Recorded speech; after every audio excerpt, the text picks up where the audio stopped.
চাপটি পিঠা কি কখনো খেয়েছেন?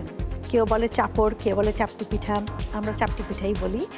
যেটা খেতে খুব ভালো লাগে, তাওয়া দিয়ে বানাতে হয়, সেটা খুব কম উপকরণ লাগে, খুব কম সময় লাগে, খেতে খুব ভালো লাগে, আরও কম সময় লাগে।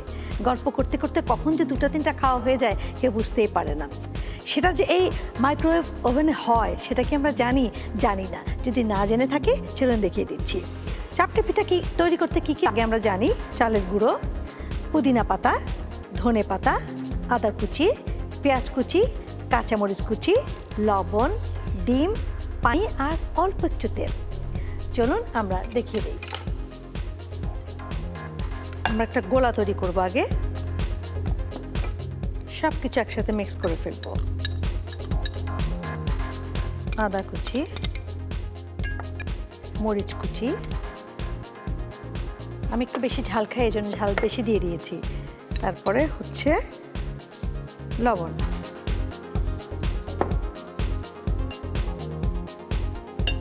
ডিম,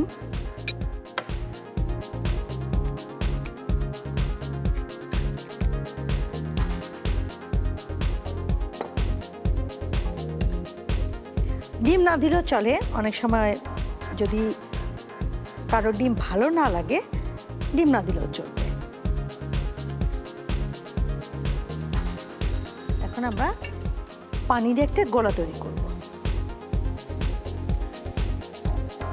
পানিটা খুব বুঝে বুঝে দিতে হবে।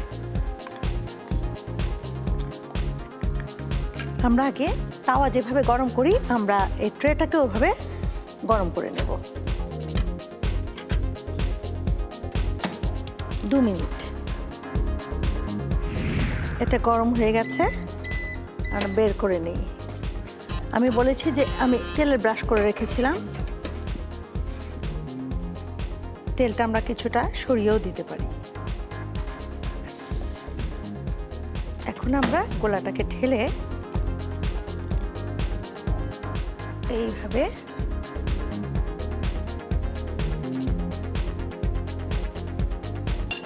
এরপর আমরা এটা দিয়ে দিব ভেতরে। মাইক্রোওভেনে দেব 5-6 মিনিট দিয়ে দেখব কি অবস্থা।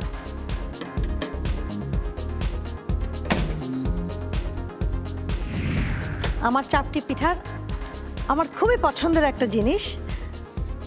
আমি কি বলবো আপনাদের, আমাদের চুলার কি কোনো প্রয়োজন আছে? মনে হয় না। দেখি তো ফ্লেভার, ও ধনে পাতা, পুদিনা পাতা দেখেন ছেড়ে ছেড়ে আসছে। আপনারা খুব সাবধানে এটাকে ফোল্ড করবেন। এটা কি দিয়ে ভালো লাগে খেতে আপনারা সবাই জানেন। যে কোনো ভর্তার সাথে, আমি এখানে সর্ষে ভর্তা রেখেছি, এটা দিয়ে খুব ভালো লাগবে। শুটকির ভর্তা, যে কোনো ভর্তা দিয়ে, আপনারা মরিচের ভর্তা, কাঁচা মরিচের ভর্তা দিয়ে খেতে পারেন। আপনাদের জন্য তৈরি হয়ে গেল চাপটি পিঠা।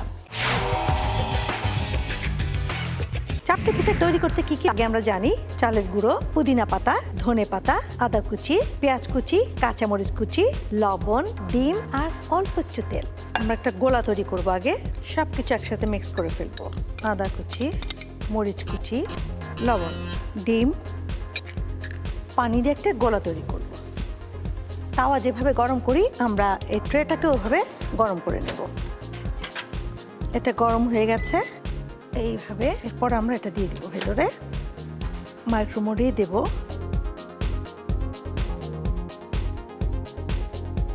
সাবধানে এটাকে ফোল্ড করবেন। আপনাদের জন্য তৈরি হয়ে গেল চাপটি পিঠা।